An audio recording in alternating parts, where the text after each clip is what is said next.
இப்போதான் ஒரு 6 மணி போல தான் தெரியுது. ஆமாம், ஏன்னா 12:20 ஆயிடுச்சு. ஆனாலும் உங்கள் முகத்தை பார்க்கும்போது இப்போ தான் 6 மணியில், எப்போ சாயந்தரம் ஒரு 6 மணி எப்படி ஒரு ஃப்ரெஷ்ஷாக இருக்குமோ அந்த மாதிரி தான் இருக்குது. அதனால் நான் ஒரு 1.5 மணி நேரத்தில் நான் முடிச்சிடுவேன். முடிக்கலாமா? அரை மணி நேரத்தில் முடிச்சிடலாமா? 2 மணி நேரம். ஐயா, நீங்கள் சொல்லுவீங்க, அவங்க சொல்லணும்ல. சரி, கர்த்தருக்கு ஸ்தோத்திரம். ஆமென். சரி, நான் சீக்கிரமா முடிச்சிடறேன். சரி, கர்த்தர் நல்லவர், பிரியமானவர்களே. இந்த விசேஷமாக இந்த நாளில இந்த வாய்ப்பை கொடுத்த தேவாதி தேவனுக்கு ஸ்தோத்திரம். அதே போல இந்த ஊழியத்தை செய்கிற ஊழியருக்காக, குடும்பத்துக்காக, அவரோடு இணைந்து ஊழியம் செய்கிற சகோதரருக்காக, இருக்கிற அனைவருக்காக தேவனுக்கு ஸ்தோத்திரம். உங்கள் பாஸ்டர் சொன்னது போல கர்த்தருடைய கிருபையினால மதுரைக்கு இங்கே வருவதற்கு நாங்களும் ஒரு உதவி செய்ய கர்த்தர் கிருபை செய்தார். இந்த நாளிலே கர்த்தர் அவரை ஆசீர்வாதமாய் கர்த்தர் நடத்தியிருக்கிறார். அதற்காக தேவனுக்கு ஸ்தோத்திரம். அல்லேலூயா. ஏன்னா எல்லாமே தேவனுடைய சித்தம். யார் எப்படி இருக்கணும், எங்கே வைக்கணும், எப்படி வளர்க்கணும், எல்லாமே ஆண்டவருக்கு தெரியும். அதனால எல்லாம் தேவனுடைய திட்டம், காட்ஸ் பிளான். அதனால நம்முடைய வாழ்க்கையிலே தேவனுடைய திட்டங்கள் சரியாக நடக்கும். ஆமென். அல்லேலூயா. இந்த நாளில இந்த முதலாவது இரவு ஜெபம் இங்க தொடங்குவதாக சொன்னாங்க. ஆகவே இந்த ஜெபத்தை தொடர்ந்து நடத்த தேவன் கிருபை செய்யணும். ஆமென். ஹல்லேலூயா. நீங்க எல்லாரும் ஒவ்வொரு ஜெப வேளையில நீங்க கலந்து கொள்ளுங்க. அதுக்காக தேவனுக்கு ஸ்தோத்திரம். ஆகவே இந்த நாளில நான் உங்களுக்கு மத்தியில ஒரு நிறைய வசனங்கள்லாம் நான் படிச்சு ஜெபம் பண்ணிட்டு வந்திருக்கிறேன். அதுபடி உங்க மத்தியில ஒரு செய்தி சொல்ல தேவன் நமக்கு கிருபை செய்வாராக. நீங்க ஆதியாகம புஸ்தகம் 17ஆம் அதிகாரத்தை முதல் வசனத்தை நீங்கள் வாசிங்க. ஏன்னா ஆபிரகாமிலிருந்து தொடங்குவோம். ஏன்னா ஆபிரகாம் தான் விசுவாசிகளின் தகப்பனாக இருக்கிறார். ஆகவே அவருடைய ஆபிரகாமுடைய பயணம் எப்படி இருக்கிறதோ அப்படியே இந்த பயணமும் அப்படிதான் இருக்கணும். ஹல்லேலூயா. 17 முதலாவது வசனம் வாசிங்க. ஆபிரகாம் 99 வயதான பொழுது கர்த்தர் ஆபிரகாமுக்கு தரிசனமாகி, நான் சர்வ வல்லமையுள்ள தேவன், நீ எனக்கு முன்பாக நடந்து கொண்டு உத்தமனாயிரு. ஆதியாகமம் 17. ஹல்லேலூயா. பாருங்க, அருமையான ஆபிரகாமுக்கு 99வது வயதுல தேவன் வார்த்தை கொடுக்கிறார். அவருடைய வார்த்தையை தேவன் கொடுக்கிறார். அவர் என்ன சொல்றார் அப்படின்னா, ஆபிரகாம் 99 வயதான போது கர்த்தர் ஆபிரகாமுக்கு தரிசனமாகி, நான் சர்வ வல்லமையுள்ள தேவன், நீ எனக்கு முன்பாக நடந்து கொண்டு உத்தமனாய் இரு. I am the Almighty God. Hallelujah. ஆமென். தேவன் சொல்றார் பாருங்க, நான் சர்வ வல்லமையுள்ள தேவன். உங்களுடைய தேவன், எல்லாருடைய தேவன், இருக்க எல்லாருடைய தேவன் எப்படிப்பட்ட தேவனா இருக்கிறார் சொல்லுங்க? சர்வ வல்லமைன்னா அதுக்கு மேல ஒரு வல்லமையே கிடையாது. அது மட்டும் எல்லாமே கீழே தான். அதனால அவர் சர்வ வல்லமுள்ள தேவன். அப்ப சர்வ வல்லமுள்ள தேவன் நமக்கு ஒரு நாளும் நம்மை வழிநடத்துகிற தேவனாக இருக்கிறார். ஆபிரகாமை தேவன் பாருங்க அழைத்தார். அவருக்கு முன்பாக அவருடைய தகப்பனாய் இருந்த தேராக்கை தேவன் அழைத்தார்.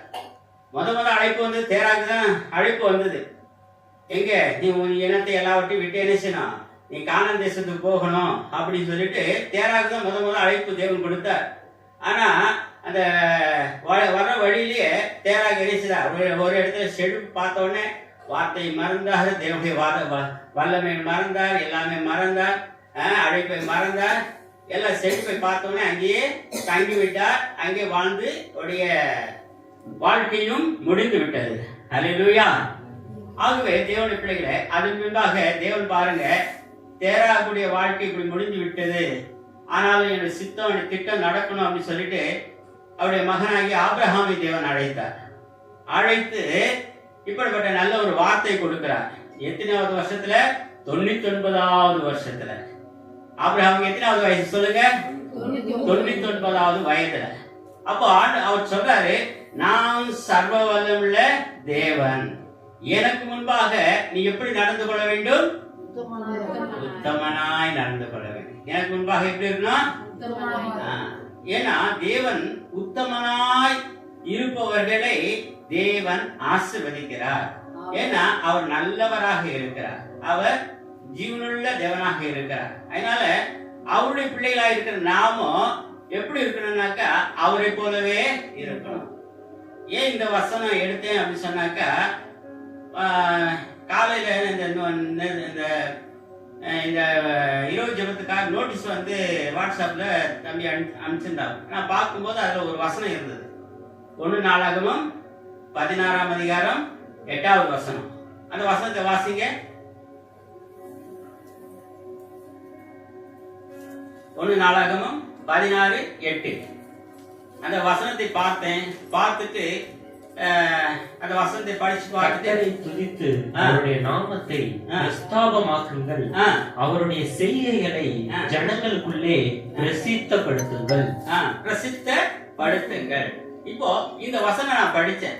இப்போ ஆண்டுடைய வசனம் தேவனுடைய வார்த்தை என்ன கொடுக்கணும் அப்படின்னு சொல்லிட்டு நான் யோசித்து கொண்டே ஜெபத்துல இருக்கும்போது இந்த வசனம் படிச்சு முடிச்ச உடனே ஒரு கொஸ்டின் மார்க் போட்டேன்.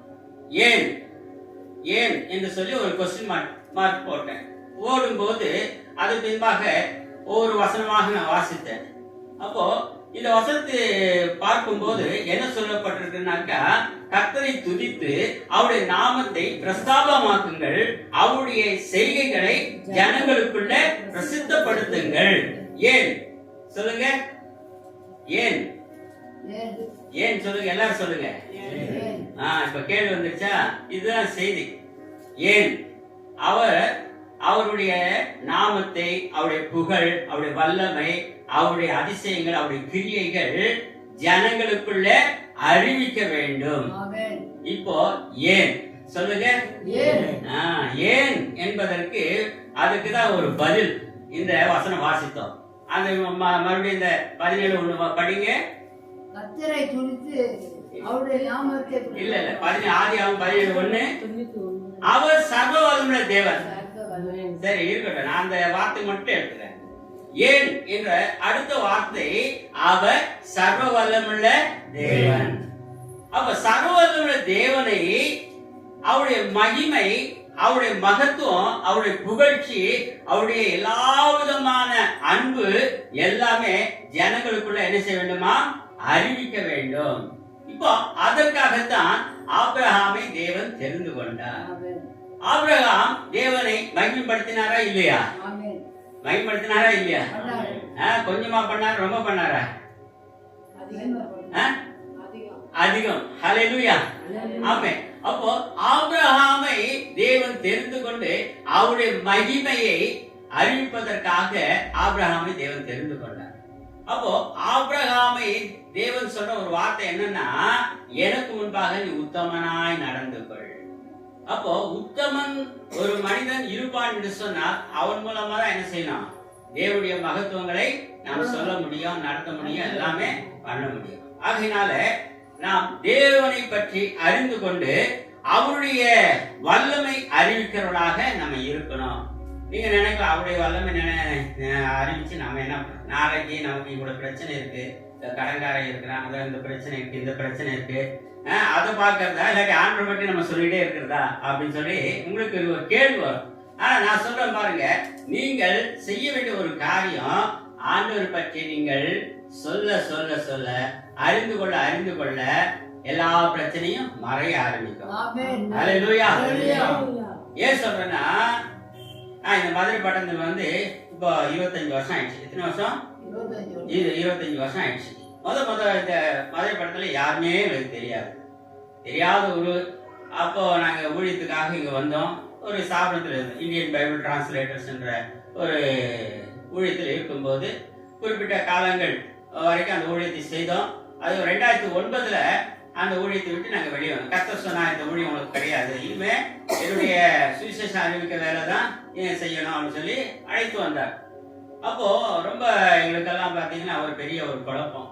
இது ஆண்டவரா சொல்றாரா இல்லாட்டி ஒரு நானா நினைச்சிடறேனா அப்படின்னு சொல்லிட்டு ஒரு சந்தேகம். ஆனாலும் தேவனுடைய சமூகத்துல போய் ஜெபம் பண்ணும் போது கர்த்தர் உறுதியா சொன்னார். அப்போ இருந்தாலும் எனக்கு ஒரு சந்தேகம் இருந்தது. எல்லாருக்கும் சந்தேகம் இருக்கதான் செய்யும். அது மாதிரி எனக்கு ஒரு சந்தேகம் இருந்துச்சு. ஆனா ஒரு 3 நாள் உபவாசம் இருந்து ஜெபம் பண்ணேன். எத்தனை நாள்? 3 நாள் உபவாசம் இருந்து ஜெபம் பண்ண. ஆண்டவரே நீங்க எப்படியாவது நீங்க வெளிப்படுத்தி தான் ஆகணும் அப்படின்னு சொல்லிட்டு 3 நாள் உபவாசம் பண்ணிட்டு ஜெபம் பண்ண 3ஆவது நாள் ஆவியானவர் வந்து உள்ளத்துல ஒரு வார்த்தை கூட எழுந்து தெருவில் நடந்து போன்னு சொல்லி ஒரு உணர்வு ஆண்டு கொடுத்தாரு. சரி அப்படின்னு சொல்லிட்டு நான் எழுந்து போனேன். எழுந்து போகும்போது அங்கிருந்து எதிரில் பார்த்தா ஒரு ஊழியக்காரர் வராரு. வந்து எடுத்தோடனே அவர் என்ன சொன்னார் அப்படின்னு சொன்னாக்கா, பாஸ்டர் நல்லா இருக்கீங்களா அப்படின்னு கேட்டா நல்லா இருக்கு. அப்புறம் ஏதோ ஒரு வார்த்தை பேசி திடீர்னு ஒரு வார்த்தை சொன்னார். என்ன வார்த்தை சொன்னார்னா, ஒரு குழந்தை தாய் வயிற்றுல எத்தனை மாசம் இருக்கணும்? வேற ஒரு கரெக்டா சொன்னீங்க, 10 மாசம் இருக்கணும்.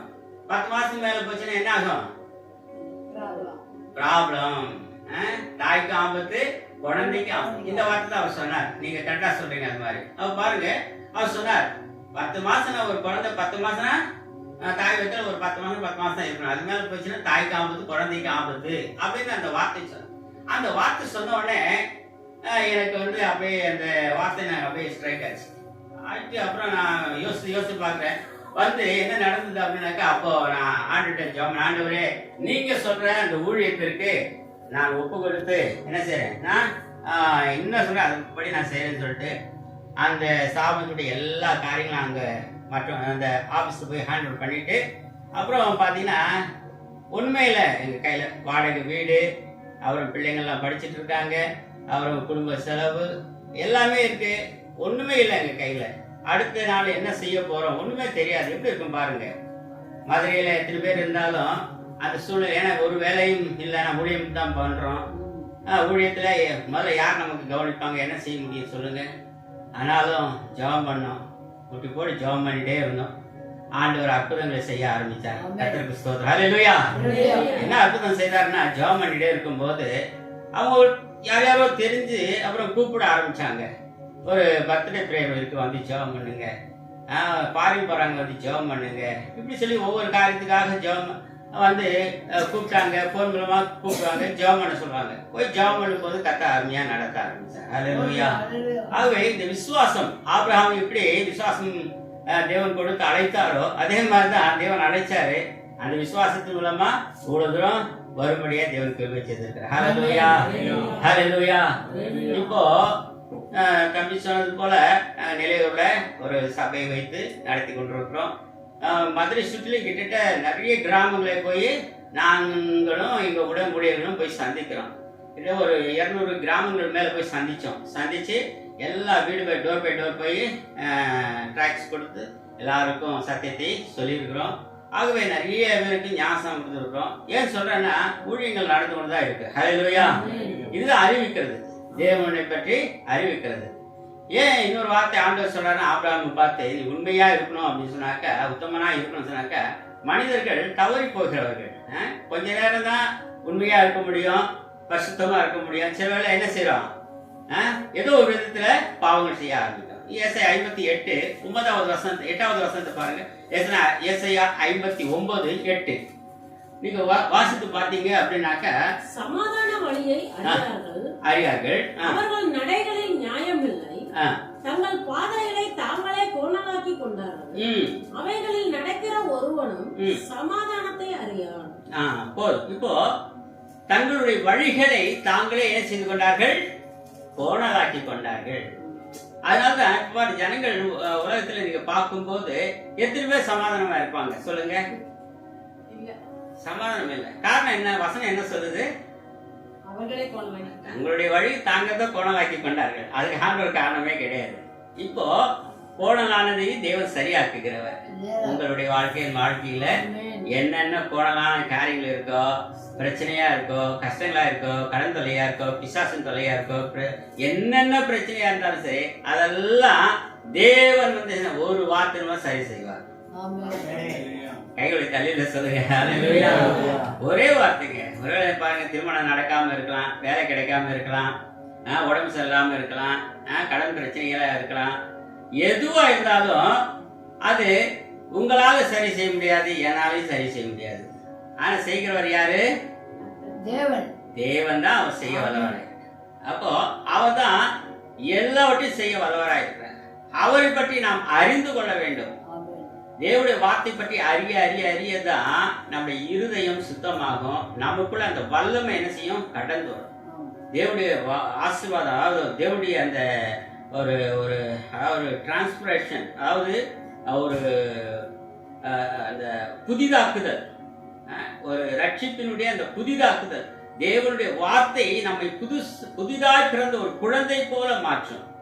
அப்போ அந்த புதிதாய் பிறந்த குழந்தை எப்படி ஒரு உத்தமமாய் இருக்கிறதோ, அது நல்ல எப்படி ஒரு நாள் வளருதோ, அது போல தேவனுடைய வார்த்தையானது என்ன செய்கிறதுன்னா ஆவிக்குரிய வாழ்க்கையில நமக்கு ஒரு வளர்ச்சியை கொண்டு வருகிறது. அப்ப தேவனுடைய வார்த்தை நாம கேட்டு அதுல நாம் வாழும் போது போனாலான எல்லாவற்றையும் வார்த்தை மூலமா தேவன் என்ன செய்வாரா? சரி செய்வார். நமக்கு சமாதானம் கிடைச்சிடும். ஹல்லேலூயா, ஆமென். அதான் 1 பேதுருல 1ஆம் அதிகாரத்துல 2வது வசனம் நம்ம படிக்கும் போது அங்க சொல்லப்பட்டிருப்பாருங்க, தேவனையும் கர்த்தராகிய இயேசு கிறிஸ்துவையும் நீங்கள் அறிந்து கொள்ளும் போது உங்களுக்கு சமாதானமும் கிருபையும் பெருகும். அந்த வசனம் இருக்கா? பிதாவாகிய தேவனுடைய முன்னறிவிப்பின்படியே ஆவியானவரின் பரிசுத்தமாக்குதலினாலே கீழ்ப்படிதலுக்கும் 1 பேதுரு 2 பேதுரு பாருங்க. கிருபை சமாதானம் இதே வசனமா? கீழ்ப்படிதலுக்கும் இயேசு கிறிஸ்துவினுடைய ரத்தம் தெளிக்கப்படுதலுக்கும் தெரிந்து கொள்ளப்பட்ட பரதேசிகளுக்கு எழுதுகிறதாவது, கிருபையும் சமாதானமும் உங்களுக்கு பெருக கடவது. இல்ல, நீங்க அடுத்த 2 பேதுரு வாசிச்சு பாருங்க. இப்போ நான் 1 பேதுரு சொன்னா 2 பேதுரு சொன்னா பாருங்க.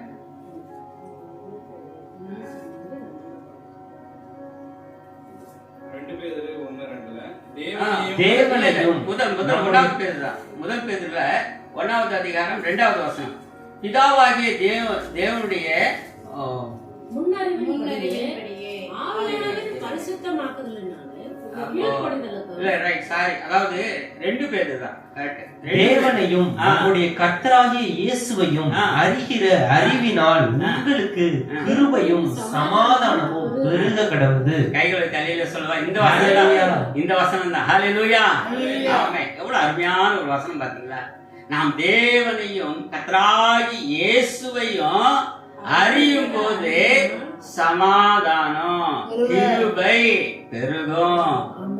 ஹல்லேலூயா, ஆமென். இதுதாங்க தேவனை பற்றி நம்ம அறிய அறிய அறிய என்னன்னா நம்ம உத்தமனாய் மாறிடுவோம், நம்ம உண்மையாய் மாறிடும். ஏன்னா ஆபிரகாமும் தேவனுக்கு பிடிக்காத சில காரியம் செஞ்சிருக்கலாம் இல்லையா? ஒரு இடத்துல கூட போய் சொன்னான்னு சொல்லி நம்ம வாசிக்கிறோம் இல்லையா? அதனால எந்த மனிதனா இருந்தாலும் நாம் தவறுகிறவர்களா இருக்கிறோம். ஆகையினால தேவனை பற்றி நாம் அறிந்து கொள்ளும் பொழுது அவருடைய கிருபையும் சமாதானமும் நம்மை நிறைவாக தேவன் கொடுக்கிறார். ஏன்னா உலகத்துல பாருங்க, எல்லா மனிதனும் சமாதானம் இல்லாதான் வாழ்ந்துட்டு இருக்காங்க. சண்டை, பிரச்சனை, தேவைகள் எல்லாம் நிறைஞ்சிருக்கு. ஆனா சமாதானம் இல்லாம தான் வாழ்ந்து கொண்டு இருக்கிறாங்க. ஆனா அதுல நாம சமாதானமா இருக்கணும்னு சொன்னாக்கா தேவனை அறிந்து கொள்ள வேண்டும், இயேசு கிறிஸ்துவை அறிந்து கொள்ள வேண்டும். அவரை பற்றி அறியாததினால்தான் நம்முடைய வாழ்க்கையில வியாதிகளும் சஞ்சலங்களும் தவிப்புகளும் எல்லாம் நிறைஞ்சிருக்கு. அவரை பற்றி நீங்க அறிந்து கொண்டீங்க அப்படின்னு சொன்னாக்கா உங்களுக்கு நிச்சயமா சமாதானம். சொல்லுங்க,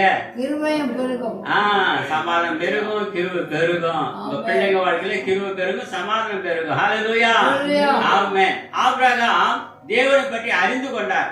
தேவன் சொல்ற ஒவ்வொரு வார்த்தையும் அப்படியே கீழ்ப்படிந்தார். கீழ்ப்படிந்தால்தான் ஆபிரகாமை தேவன் நாளுக்கு நாள் ஆசீர்வதித்துக் கொண்டே வந்தார். ஹல்லேலூயா, ஆசீர்வதித்து பாருங்க, கடைசியில நல்ல ஒரு பெரிய ஒரு செல்வந்தனாக மாற்றி வைத்தார். யாரை? ஆபிரகாமை. ஹல்லேலூயா. அப்படி தேவன் பாருங்க, ஒரு மனுஷனை அவர் மாற்றணும் அப்படின்னு நினைச்சா அவர் மாற்றிடுவார்.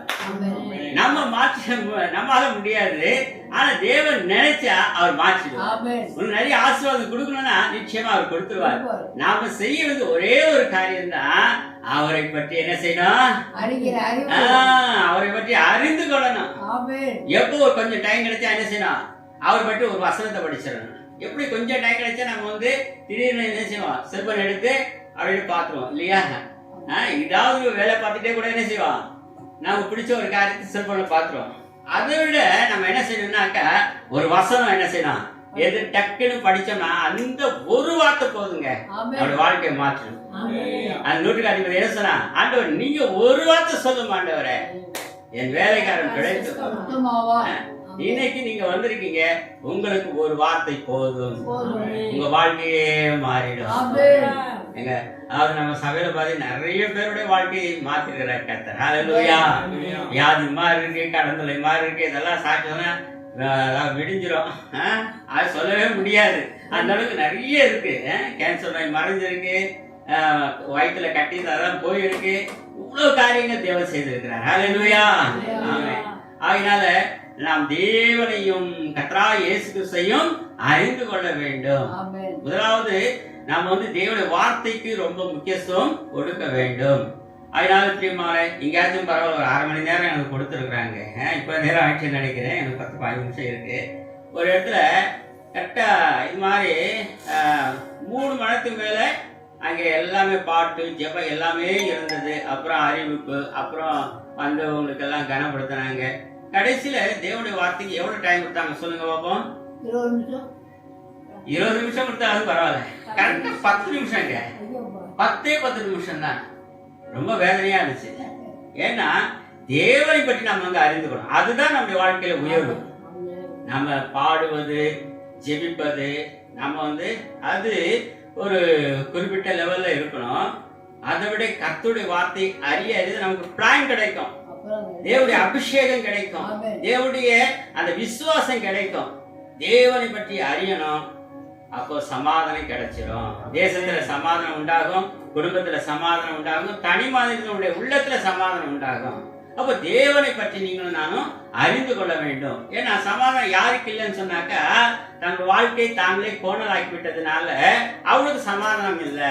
இப்போ தேவனுடைய வார்த்தை வந்தாச்சுன்னா எல்லாம் நேரம் ஆயிடும். ஏன்னா தேவனுடைய வார்த்தை எப்படிப்பட்டதா இருக்குதுன்னா அது அக்னியா இருக்கிறது. சொல்லுங்க, ஒரு இரும்பு அந்த அக்னியில காட்டும் போது அந்த இரும்பு என்ன ஆகுது, உருகுது இல்லையா, நேராகுது இல்லையா? அது மாதிரி தேவனுடைய வார்த்தை வரும்போது கோணலால வாழ்க்கை கூட என்ன செய்யும், நேரம் ஆயிடும். ஹல்லேலூயா. ஆமென். அதாங்க இன்னும் பாருங்க, பேதுரு பவுல் சொல்றாரு பிலிப்பியர்ல பாத்தீங்கன்னா 2ஆம் அதிகாரம் 15ஆம் வசனத்தை அவர் சொல்றாரு பாருங்க. பிலிப்பியர் 2:15 கோணலும் மாடாடான சந்ததியின் நடுவிலே குற்றமற்றவர்களும் கபடற்றவர்களும் தேவனுடைய மாசற்ற பிள்ளைகளுமாய் இருக்கும்படிக்கு போதும். ஹல்லேலூயா. கோணலும் மானமான சந்ததியினுடைய நடுவிலே குற்றமற்றவர்களாய், இதுதான் ஆபிரகாம் இருந்தார். ஹல்லேலூயா. அதனால ஆபிரகாமை தேவன் வர வர ரொம்ப ஆசீர்வாதம் கொடுத்து எலியாசு சொல்றாரு, என் எஜமான் பெரிய சீமானா இருக்கிறான். எப்படி இருக்கிறான்? சீமான் அப்படின்னா இந்த சீமான் இல்ல, ஆமா நம்முடைய சீமானும் தேவன் கொடுத்த சீமான். ஹல்லேலூயா. ஆமென். அவர் பாரு எண்ணவே முடியாது. சின்ன பிள்ளை சொல்லுவாங்க இல்லையா, அம்மா சேலை மடிக்க முடியாது, அப்பா காசு எண்ண முடியாது. கரெக்டா சொல்றாங்க. அது மாதிரி நம்முடைய அப்பா கொடுக்கிற ஆசீர்வாதம் எண்ண முடியாது, பூமி தாங்க கூடாத அளவுக்கு இருக்குன்னு சொல்லி யார் சொல்றாங்க? ஆபிரகாமுடைய வேலைக்காரன் போய் சொல்றான். ஆமென். ஹல்லேலூயா. அப்பனா பாருங்க, இந்த ஆபிரகாம் வரும்போது எப்படி இருந்தாலும் தெரியல, அதாவது பெரிய அளவுக்கு சொல்லவே முடியாது. குழந்தை இல்லாம ஆசீர்வாதம் இல்லாம அப்படியெல்லாம் இருந்த ஒரு மனிதன், தரித்திரத்தோடு இருந்த ஒரு மனிதன். ஆனா கடைசியில ஒரு சாட்சி சொல்றாங்க பாருங்க ஆபிரகாமை குறித்து, ஆபிரகாம் செல்வ சீமானா இருக்கிறான். ஹல்லேலூயா. உங்க வாழ்க்கையில வசதி வாய்ப்புகள் எல்லாம் வரணும்னா தேவனை நீங்கள் அறிந்து கொள்ள வேண்டும். சமாதானம் வரணும்னா தேவனை அறிந்து கொள்ள வேண்டும். தேவனை எப்படி அறிந்து கொள்வீங்க? நீங்க தேவனை எப்படி அறிவீங்க? வசனத்தை வச்சு. ஹல்லேலூயா. அதான் வசனம் ரொம்ப முக்கியமா இருக்கிறது. அதுதான் இங்க கர்த்தரை பற்றி நாம அறிவிக்கிறோம், கர்த்தருடைய மகத்துவங்களை பற்றி அறிவிக்கிறோம். அதான் ஒரு கேள்வி, ஏன் என்று சொன்னால் அவர் சர்வவல்லமுள்ள தேவன். அதனால நாம என்ன சொன்னோம், அவரை பற்றி நாம் அறிந்து கொள்ள வேண்டும். தேவனை பற்றி அறிந்து கொள்ளதான் வாழ்க்கையில ஆசீர்வாதம் வந்தது. இன்னொரு வசனத்தை நாம் படிப்போம், அதே மாதிரி சேர்ந்தது யோசுவாவினுடைய புஸ்தகத்துல நீங்க படிச்சு பாத்தீங்கன்னா யோசுவா 3ஆம் அதிகாரம்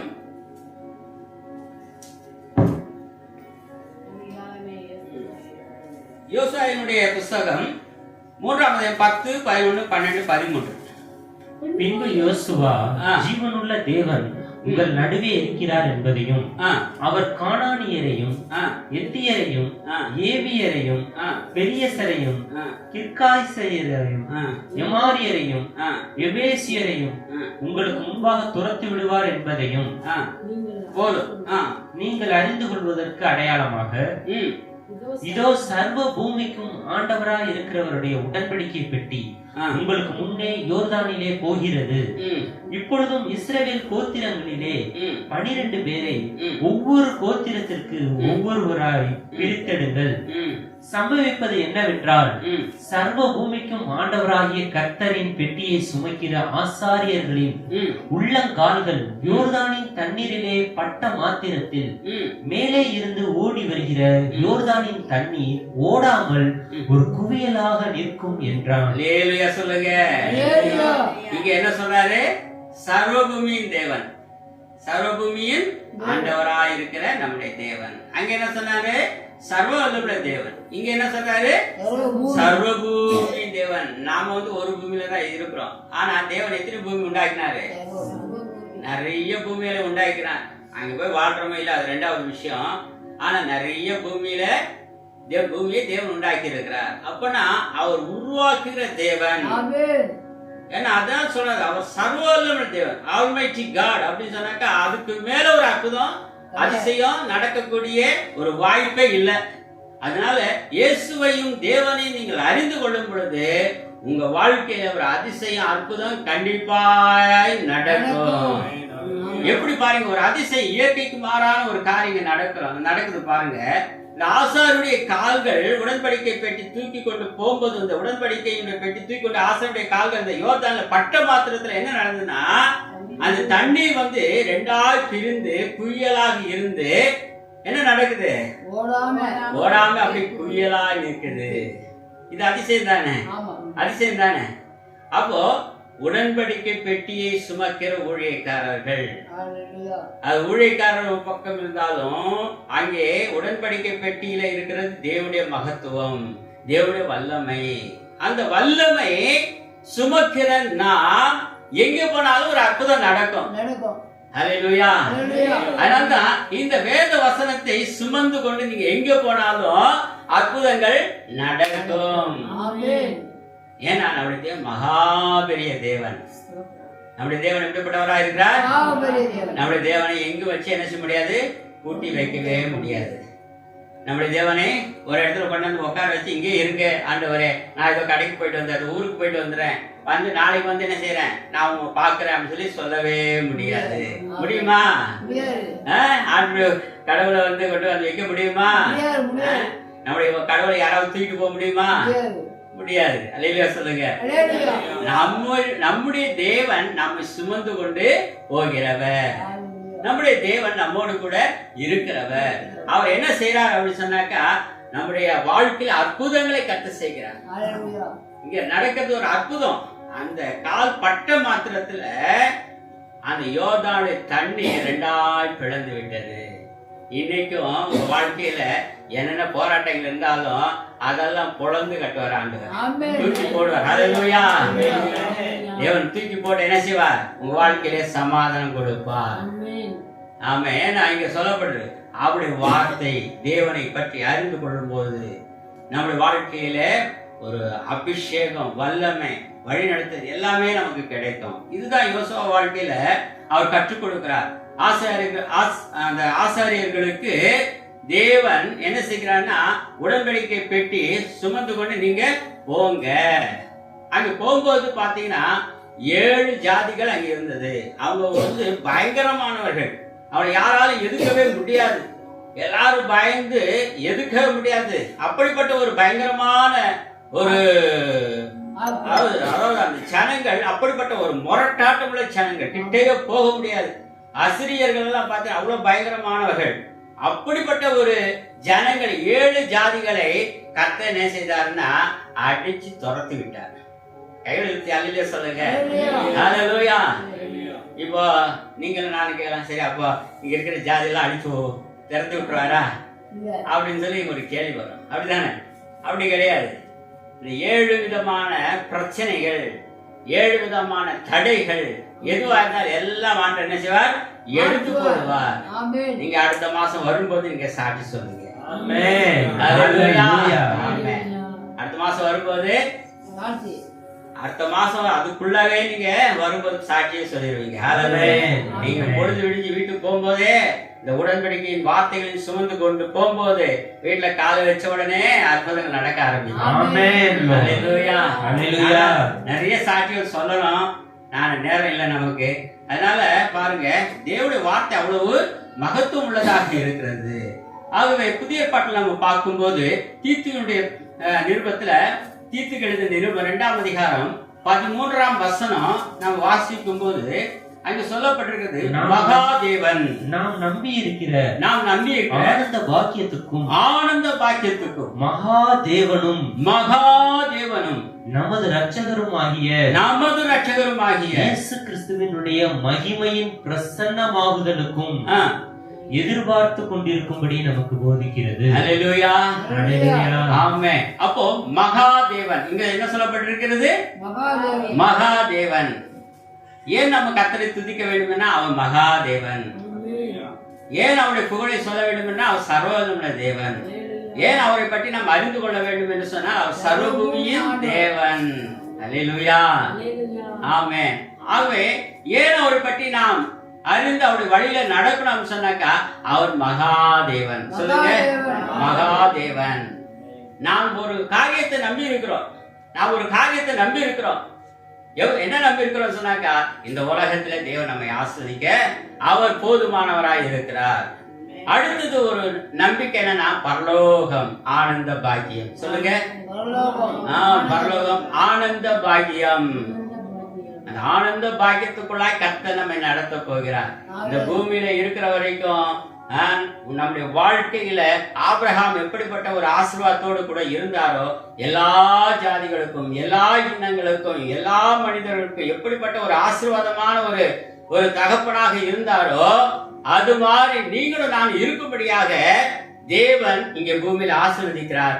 2வது என்னன்னு சொன்னாக்கா, நாம பரலோகம் போகக்கூடிய அந்த பாக்கியம் இயேசு கிறிஸ்து மூலம் தான் நமக்கு ரட்சிப்பே கிடைக்கிறது. யார் மூலம் ரட்சிப்பு கிடைக்கு? இயேசு கிறிஸ்துவை அறியாம நமக்கு ரட்சிப்பு இல்லை. ஏன்னா உலகத்துல ரட்சகராக அவர் தான் வந்திருக்கிறாரு. இயேசு ரத்தத்தினால் மாத்திரம்தான் நமக்கு பாவ மன்னிப்பு உண்டு.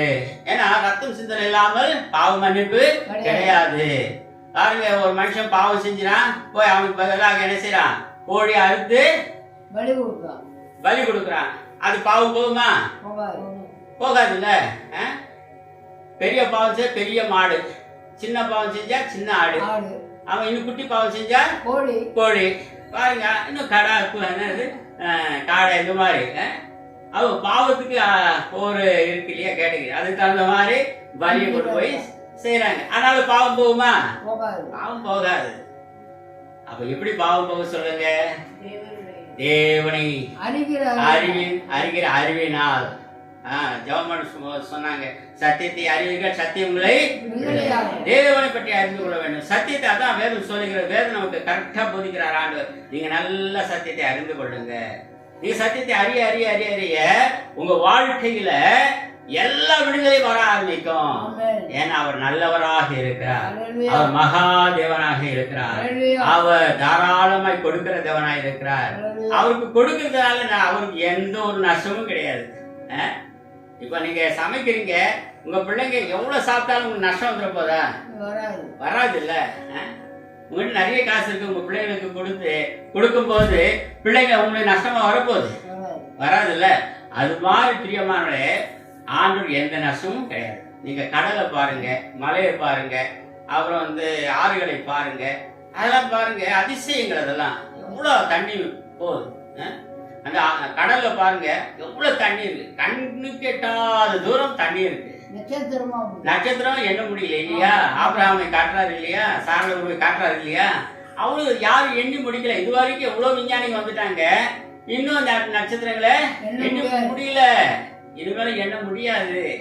அவ்வளோ பெரிய மகாதேவன். அவர் ரட்சகராக இந்த பூமியில வந்தார். அவர் ரத்தம் சிந்தினார் நம்முடைய பாவங்களுக்காக, நம்முடைய வாழ்க்கை போனதுமான வாழ்க்கைக்காக, நம்முடைய சமாதானத்துக்காக, நம்முடைய ஆசீர்வாதங்களுக்காக, நம்முடைய மீட்புக்காக, நாம் எல்லாருடைய மீட்புக்காக இயேசு ஒருவர் தான் பலியாய் வந்தார். அவரை நீங்கள் அறிந்து கொள்ளும் பொழுது நிச்சயமா உங்களுக்கு சமாதானம் கிடைக்கும். ஹல்லேலூயா, ஆமென். பிரியமானவர்களே, இன்னும் ஒரு வசனத்தை வாசித்து நான் ஜெபம் பண்ணுவோம். முடிஞ்சிருச்சு நேரம். நெகேமியா 9:32 வசனம். ஒரு உடன்படிக்கை பாருங்க தேவன் செய்த. ஆபிரகாமோடு ஒரு உடன்படிக்கை செய்தார் இல்லையா? ஆகவே நம்மோடு கூட தேவன் ஒரு உடன்படிக்கை செய்திருக்கிறார்.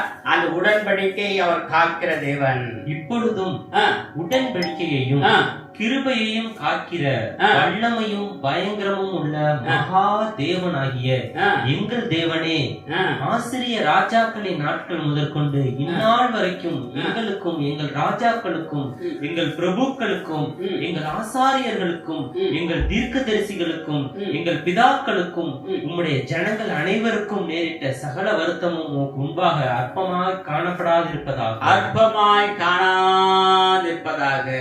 காணப்படாதிருப்பதாக.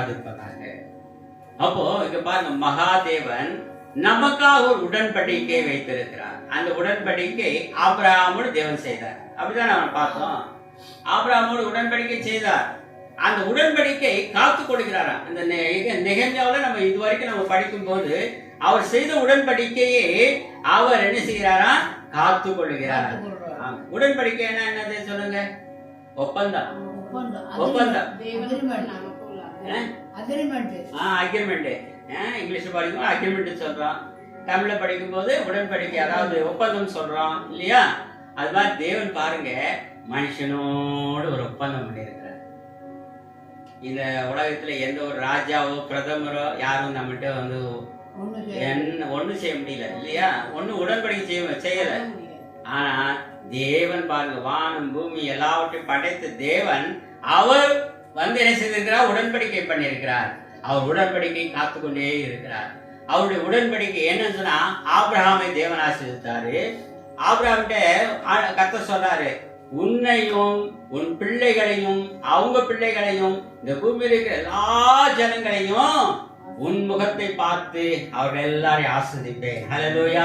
கடைசிய கலாத்தியர் நீங்க படிச்சு பார்த்தீங்கன்னா, கலாத்தியர்ல 3:9 வசனம் என்ன சொல்லுகிறது என்றால், ஆபிரகாம் சந்ததியா இருக்கிற நமக்கு தேவனால ஆசீர்வாதம் நமக்கு கிடைக்கிறது என்று சொல்லி நம்ம பார்க்கிறோம். அந்தபடி விசுவாச மார்க்கத்தால் விசுவாசமுள்ள ஆபிரகாமுடனே ஆசீர்வதிக்கப்படுகிறார்கள். என்ன செய்யப்படுகிறோம்? ஆசீர்வதிக்கப்படுகிறார். இதுக்கு மேல என்னங்க? ஆசீர்வதிக்கப்படுகிறார். அந்த ஆசீர்வாதத்தை நீங்களும் நானும் பார்க்கணும். ஒரு பொருள் வந்து எந்த ஒரு பொருளா இருந்தாலும் நம்ம கண்ணுல பார்த்த உடனே தான் அதோட தன்மை என்னன்னு சொல்லி நமக்கு தெரியும். ஆனா விசுவாசம் கண்ணுல பார்க்க முடியாது. விசுவாசத்துக்கு ஒரு சவுண்டு கிடையாது, வல்லமைக்கு ஒரு சவுண்டு கிடையாது. சவுண்ட் இருந்தா அது பார்க்கலாம். செல்போன் வந்து எங்கேயாவது வச்சுட்டு நம்ம மிஸ்டு கால் கொடுப்போம். அது வந்து செல்போன் எங்க இருக்குன்னு நம்ம கரெக்டா தெரியும், கண்டுபிடிச்சலாம் இல்லையா? ஆனா விசுவாசம் எங்க இருக்குன்னு நம்ம கண்டுபிடிக்க முடியுமா? வல்லமை எங்க இருக்குன்னு கண்டுபிடிக்க முடியுமா? தேவனிடத்துல வல்லமை இருக்கு, அவருடைய வார்த்தையில வல்லமை இருக்கு. நீங்கள் அந்த வார்த்தை அறிந்து கொள்ளும் போது, வார்த்தையை நம்ம நம்பும் போது, அந்த உடன்படிக்கை தேவன் காத்துக்கொள்ள. ஆண்டவர் பாருங்க நம்மகிட்ட உடன்படிக்கை வச்சிருக்கார். ஆபிரகாம் கிட்ட உடன்படிக்கை பண்ணது, அந்த உடன்படிக்கையில நாமும் ஆசீர்வதிக்கப்படுகிறோம். ஆபிரகாமுக்கு எப்படி ஒரு ஆசீர்வாதம் இருந்ததோ அதே மாதிரி ஆசீர்வாதம் நமக்கும் தேவன் கொடுக்க உண்மையுள்ள தேவனாய் இருக்கிறார். ஹல்லேலூயா, ஹல்லேலூயா. அதனால அவர் சர்வ வல்லமை தேவன், சர்வபூமியின் தேவன், மகாதேவன். சொல்லுங்க, சர்வ வல்லமை தேவன், சர்வபூமியின் தேவன், மகாதேவன். அவர் உடன்படிக்கை காத்துக் கொள்கிறார். அதனால நான் வாசித்த வசனங்கள் எல்லாம் தொடர்ந்து எங்க வீட்டுல போய் படிச்சு பாருங்க. இதில் நிறைய விளக்கம் நான் சொல்லணும்னு சொல்லி நான் யோசித்தேன். நம்ம நேரம் முடிந்து விட்டது. அதனால பிரியமானவர்களே, நம்ம ஜெபம் பண்ணதுக்கு முன்பாக ஒரு சின்ன ஒரு குட்டி கதையை நான் சொல்லிட்டு நான் ஜெபம் பண்றேன். என்னன்னு சொன்னாக்கா, ஒரு விசுவாசம் அப்படின்னு சொன்னா நமக்கு கண்ணுக்கு தெரியாது, அப்படிதானே? விசுவாசத்துல எல்லாமே நடக்குது. மார்க்கு 9:23 கூட இயேசு கிறிஸ்து சொல்றாரு. மார்க்கு 9:23 என்ன சொல்றாருன்னா, விசுவாசிக்கிறவனுக்கு எல்லாம் ஆகும். விசுவாசிக்கிறவனுக்கு எல்லாம் ஆகும். இது ஆகாத அது ஆகாது சொல்ல, எல்லாமே விசுவாசத்தினால்தான் ஆகும். கடைக்கு போனா காசு கொடுத்தா என்ன கேட்டாலும் கொடுப்பாங்க. ஆண்டுகிட்ட போனா நம்ம என்ன செய்யலாம், விசுவாசம் எங்கன்னு கேட்பாரு. அப்படியே ஒரு குருடன் வர்றான், வரும்போது ஆண்டவர் கேட்கிறார், இயேசுநாதர் கேட்கிறாரு, நான் சுகமாக்குன்னு சொல்லி உனக்கு விசுவாசம் இருக்கா, நம்பிக்கை இருக்கா அப்படின்னு சொல்லி கேட்கிறாரு. ஆமா ஆண்டவரேன்னு சொல்லும் போதுதான் அங்க சுகம் ஆகுது. கடைக்கு போன காசு கொடு, நான் பொருளை கொடுக்குறேன், காசு கொடு பொருளை கொடுக்குறேன். ஆண்டவர் என்ன கேட்பாருமா, விசுவாசம் காட்டு நான் உனக்கு செய்வேன், விசுவாசத்தை காட்டு சொல்லுங்க. விசுவாசம் இல்லாம ஒண்ணு என்னதான் கேட்டாலும் என்னதான் ஜெபம் நடக்கவே நடக்காது. விசுவாசம் இல்லாத ஜெபம் செத்தது, கிரியை இல்லாத விசுவாசம் செத்தது. அப்போ விசுவாசம் காட்ட முடியாது. ஆனா தேவனுக்கு தெரியும் நான் விசுவாசிக்கிறோமா இல்லையான்னு சொல்லி தேவனுக்கு தெரியும். இருதயத்தை பார்க்கிற தேவன். ஆகவே தேவனை அறிந்து கொள்ள வேண்டும்.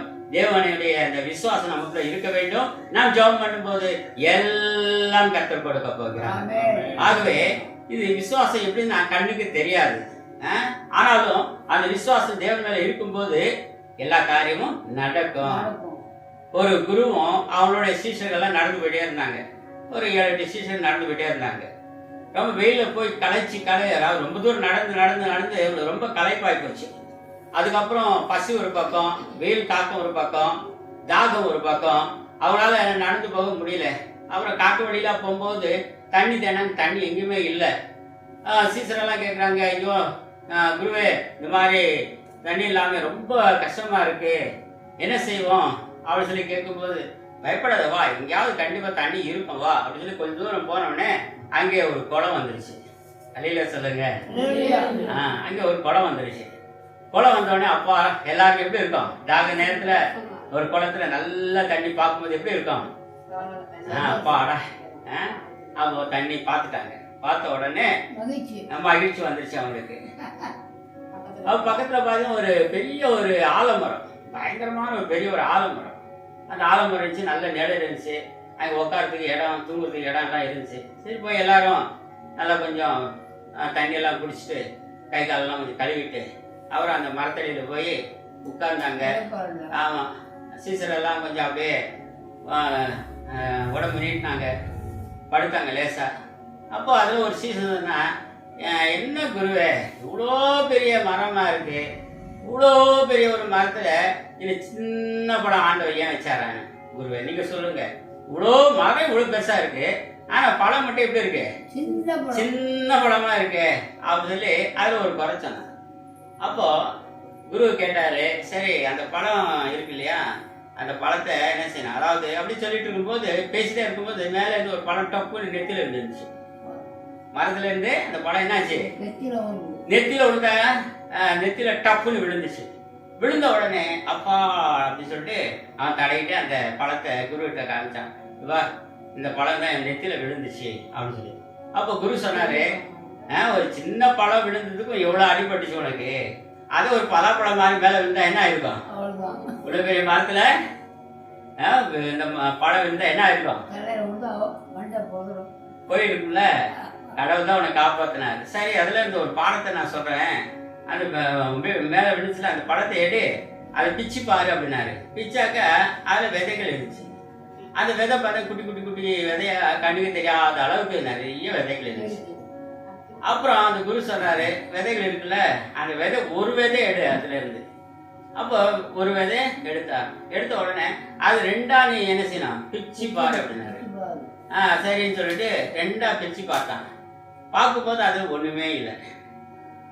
அந்த விதையில கண்ணுக்கு தெரியாத ஒரு விதை, அது பிச்சு பார்க்கும்போது ஒண்ணுமே இல்லை. அப்போ குரு சொன்னாரு, சொன்ன இவன் குருகிட்ட, ஒண்ணுமே இல்லை குருவே அப்படின்னா. அவ பாரு, ஒண்ணுமே இல்லாத ஒரு விதை, ஆனா ஒண்ணுமே இல்லாத ஒரு விதையில இருந்து கடவுள் பார்த்தீங்கன்னா இவ்வளோ பெரிய ஒரு ஆலமரம் வளர்த்திருக்கிறார் இல்லையா, உருவாக்கினார் இல்லையா. இதுதாங்க கடவுள். அதுதாங்க விசுவாசம்ன்றது கூட, வார்த்தைன்றது கூட ஒரு விதை தான். வார்த்தைன்றது ஒரு விதை தான். ஆபிரகாமுக்கு அதான் சொல்றாரு, எனக்கு முன்பாக உத்தமனா இரு, உன் வார்த்தையில உத்தமனா இரு, உன் செயல்ல உத்தமனா இரு, உன்னுடைய எல்லா வேலையிலும் உத்தமனா இரு, எல்லா காரியமும் உத்தமனா இரு. ஏன்னா உண்மையா நிறைய பேர் இருந்துருவாங்க. எப்படி இருந்துருவாங்க? உண்மையா கூட இருந்துருவாங்க. ஆனா உத்தமமா இருப்பதுன்னா கொஞ்சம் கடினமான ஒரு காரியம் தான். அதனால அதான் அங்க சொல்றாரு, உத்தமனா இரு அப்படின்னு. அதனால உத்தமா இருப்பது கொஞ்சம் கஷ்டமான காரியங்கள் தான். ஆனாலும் அந்த உத்தமமாய் நடக்கும்போது ஆபிரகாமை தேவன் ஆசீர்வதித்தார். ஆகவே நம்ம வார்த்தையெல்லாம் எப்படி இருக்கணும்?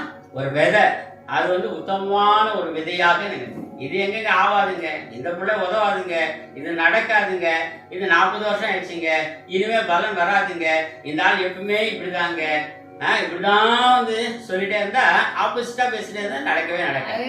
கர்த்தர் செய்வார்.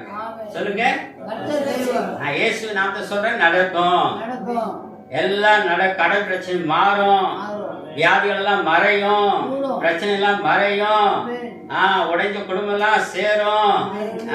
அப்படி நம்ம சொல்லும் போது எல்லாமே சேர ஆரம்பிக்கும். ஏன்னா வாய் வார்த்தை தான் ஆண்டவர் என்ன செய்யறா கொடுத்துருக்காரு. வார்த்தைக்குள்ளதான் பிழைப்பு உண்டு. அதனாலதான் அந்த 100 சொல்றாங்க, ஒரு வார்த்தை சொல்லும் ஆண்டவரே, என் வேலைக்காரர் பிழைச்சு கொள்வான், நீங்க கூட வராட்டி பரவாயில்ல, வரது நான் பாத்துறேன்ல, ஒரு வார்த்தை சொல்லுங்க என் வேலைக்காரர். அப்போனா ஒரு வார்த்தையில இவ்வளவு பெரிய ஒரு அற்புதம் பாத்தீங்களா? ஆமா, வார்த்தை குடும்பத்தில் கூட எப்படி பேசணும்? கணவன் மனைவி அன்பாய் பேசணும், நெகட்டிவா பேசக்கூடாது, கோவற மாதிரி பேசக்கூடாது. ஆபிரகாம் கூட அது உத்தமனா நடந்து, வார்த்தையில உண்மையா உத்தமமா நடந்து கொள். நிறைய குடும்பங்களை பிரிவினைக்கு சண்டைக்கு காரணம்னா எப்படி? அதாவது நெகட்டிவா பேசுறது, அதாவது நேர் எதிர்மறையா பேசுறது. அதனாலதான் வாழ்க்கையில ஆசீர்வாதம் இல்லாமல் இருக்கு. அதனால ஆபிரகாமை பார்த்து சொல்றாரு, நீ அப்படியெல்லாம் இருக்கக்கூடாது, உண்மையா இரு, உத்தமமா நடந்து கொள். அப்ப நான் உனக்கு தேவனா இருப்பேன், உன்னோட உடன்படிக்கை பண்ணிருக்கேன். அதை நான் என்ன செய்ய ஆசீர்வதிப்பேன். நீ உன்னை மாத்திரம் இல்ல, உன் சந்தை இங்க இருக்கிற பூமியில இருக்கிற எல்லா ஜனங்களுக்கும் அந்த ஆசீர்வாதங்கள் கடந்து வரும். நான் அந்த மூலமா அந்த ஆசீர்வாதங்களை என்ன செய்வேன்? எல்லா இடங்களிலும் நாம் பரவ செய்வேன். அந்த ஆசீர்வாதம் இன்னைக்கு நமக்கு தேவன் கொடுத்திருக்கிறார். அல்லேலூயா, அல்லேலூயா. அதனால நாம் உண்மையா இருக்கணும். என்னால பிரியமானவர்களே, இந்த வார்த்தையெல்லாம் தேவன் என்ன செய்யணும்? ஆசீர்வதிக்கணும். ஆகவே இந்த வார்த்தையானது ஒரு விதையா இருக்கிறது. ஒரு வீட்டில் போன உடனே அந்த கொஞ்சம் வயசானவங்க, அந்த ஐயாவும் இருந்தாங்க, அந்த அம்மாவும் இருந்தாங்க. இருந்த உடனே அவங்க வீட்டை கேட்டேன், ஐயா எப்படி இருக்கீங்க, நல்லா இருக்கீங்களா? எப்படி பதில் சொன்னீங்க? நீங்க நல்லா சொல்றீங்க, நல்லா இருக்குன்னு சொல்லி நீங்க சொல்றீங்க. ஆனா அவர் என்ன சொன்னா தெரியும்? ஏதோ இந்த பிசாசோட இப்ப ஏதோ ஓடிச்சு, இந்த வருஷங்கள் ஓடிச்சு, இன்னும் கொஞ்சம் வருஷங்கள் தான், இன்னும் பிசாசோட வாழ்ந்து முடிச்சிருவேன், இன்னும் கொஞ்சம் நாள் தான் அப்படின்னு சொல்லி அவர் சொன்னாரு. அது அந்த அம்மாவுக்கு மனசு வருத்தமா இருக்கு. என்னை பார்த்து பிசாசுன்னு சொல்றாரு என் வீட்டுக்காரரு. அப்ப நான் பிசாசுன்னா அந்த அம்மாவுக்கு கோவம் வந்துருச்சு. நீ பிசாசு சொல்ற, அப்ப நீ பூதம், நீ என்னது பூதம் அப்படின்னு சொல்லி சொன்ன உடனே பாருங்க, 2 பேருக்குள்ள பிரச்சனை. பாருங்க, நாங்க நல்ல வார்த்தைங்க, நல்லா இருக்கீங்களான்னு கேட்டதுக்கு வார்த்தை எப்படி வருது? பிசாசு வருது, பூதம் வருது, சண்டை ஆகுது. பாருங்க, இதுதான் நெகட்டிவான வார்த்தைகள். நல்லா இருக்கு, நல்லா இருக்க, கர்த்தர் நல்லா வச்சிருக்கிறாரு, 1000 பிரச்சனை இருக்கட்டும், கர்த்தர் நல்லா வச்சிருக்க சொல்லி பாருங்க, நல்லா தான் இருக்கும். ஏன்னா ஒரு உதாரணம் சொல்றேன், பிரியமான நல்ல வார்த்தையை நம்ம பேசுவோம், உத்தமமாய் நடப்போம். ஆபிரகாமை ஆசீர்வதித்த தேவன் நம்மையும் ஆசீர்வதிப்பார். தொடர்ந்து இப்படிப்பட்ட ஜெபங்கள், ஆராதனைகள், சபைகள், ஊழியங்கள் தேவன் ஆசீர்வதிப்பார். கைகுலத்தி எல்லாரும் அல்லேலூயா சொல்லுவோமா? அல்லேலூயா. நாம் ஜெபம் பண்ணுவோமா? நேரம் முடிச்சு நம்ம ஜெபம் பண்ணுவோம். ஒரு 10 நிமிஷம் லேட் ஆயிடுச்சு, ஜெபம் பண்ணுவோமா? ஜெபம் பண்ணிட்டு முடிச்சோம். அல்லேலூயா. மகா இரக்கம் கிருபை நிறைந்த பரலோக பிதாவே, நாங்கள் நன்றி சொல்லுகிறோம். இந்த வேளையில கர்த்தாவே கொடுத்த வார்த்தைக்காக நன்றியோடு இருக்கிறோம். ஆவியானவரே, தகப்பனே, எங்களுக்கு கொடுத்த இந்த வார்த்தைக்காக ஸ்தோத்திரம் கர்த்தாவே. ஆண்டவரே, இந்த வார்த்தை ஆண்டவரே எங்கள் ஸ்பிரிச்சுவல் லைஃப்ல ஆண்டவரே ஒரு டிரான்ஸ்ஃபர்மேஷன் கொடுப்பதற்காக நன்றியோடு துதிக்கிறோம் கர்த்தாவே. ஒரு மறுரூப வாழ்க்கை தருவதற்காக நன்றியோடு துதிக்கிறோம் ஆண்டவரே. உங்களுடைய வார்த்தை கேட்டு கேட்டு கேட்டு கேட்டு ஆண்டவரே எங்கள் வாழ்க்கை மறுரூபமாகி ஆண்டவரே ஸ்தோத்திரப்பா, ஆவியின் வல்லமை, ஆவியின் பலன் ஆண்டவரே, ஆவியிலே நாங்கள் ஆண்டவரே புதுமையாகி ஆண்டவர் வாழ்ந்து ராஜா உம்முடைய வசனத்தின் மூலமாய் உத்தமமாய் நடக்க கிருபை செய்ய ஜெபிக்கிறப்பா. உத்தமமான வாழ்க்கையை நீர் ஆசீர்வதிக்கிறீர் கர்த்தாவே. உத்தமனுக்கு நன்மை வழங்காதிரார் என்று சங்கீதத்துல படிக்கிறபடி கர்த்தாவே, ஆண்டவரே உங்க வார்த்தை மூலமா நாங்கள் ஆண்டவரே மேன்மை அடையணும். இந்த வார்த்தை மூலமாக நாங்கள் ஆண்டவரே எல்லாவற்றிலும் கர்த்தாவே எங்களை ஆசீர்வதித்து நீ பலப்படுத்த வேண்டும் என்று ஜெபிக்கிறோம் கர்த்தாவே. தொடர்ந்து எங்களை தாழ்த்துக்கிறோம் ஆண்டவரே. இந்த ஸ்தலத்தை நீர் ஆசீர்வதிங்க ஆண்டவரே. தகப்பை ஊழியம் செய்கிறப்பா குடும்பத்தை ஆசீர்வதிங்க, வந்திருக்க ஊரை ஆசீர்வதிங்க ஆண்டவரே. இதோ அவர்கள் புறப்பட்டு போகும் பொழுது ஆண்டவரே ஒரு நல்ல ஒரு ஆசீர்வாதங்கள் விடுதலையும் பெற்று செல்ல கர்த்தர் கிருபை செய்ய ஜெபிக்கிறேன் கர்த்தாவே. எப்படி ஆண்டவரே இந்த உடன்படிக்கை பெட்டி சுமந்து ஆசாரிகள் அந்த யோர்தானில் கால வைக்கும் பொழுது ஆண்டவரே இடாய் பிளந்து தண்ணீர் புயலாய் நின்றது போல ஆண்டவரே சோதரம் நம்முடைய பிள்ளைகள் வார்த்தை சுமந்து வீட்டுக்கு போகும்போது ஒரு அற்புதங்கள் நடக்கட்டும், அதிசயங்கள் நடக்கட்டும் கர்த்தாவே. ஆபிரகாம், ஈசாக்கு, யாக்கோபின் தேவன் எங்கள் தேவனாயிருப்பதற்காக ஸ்தோத்திரம். நீ சர்வ வல்லமை தேவனாயிருப்பதற்காக நன்றி. நீ சர்வ பூமியின் ஆண்டவராயிருப்பதற்காக நன்றி ஆண்டவரே. நீ மகா தேவன், ஆனந்த பாக்கியத்தை எங்களுக்காக வைத்திருக்கிற தேவன் ராஜா.